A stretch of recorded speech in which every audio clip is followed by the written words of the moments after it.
Welcome to people's voice. Janasena TDP పొత్తు పొడుస్తుందా, మధ్యలోనే అస్తమిస్తుందా అనే సందేహాలు నిన్న మొన్నటి వరకు రాష్ట్ర ప్రజల్లో ఉన్నాయి.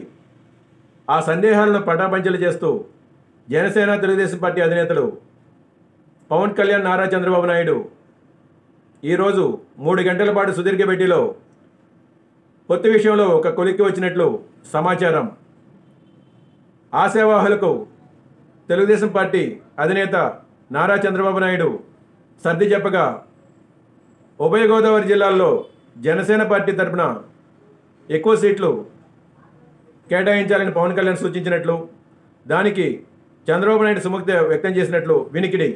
ఇదే తరుణంలో జనసేన పార్టీ నుండి కూడా టికెట్ ఆశించి భంగపడిన వారిని ప్రత్యామ్నాయ ఏర్పాట్లు చేస్తామని చెప్పి జనసేన పార్టీ అధినేత పవన్ కళ్యాణ్ హామీ ఇచ్చినట్లు సమాచారం.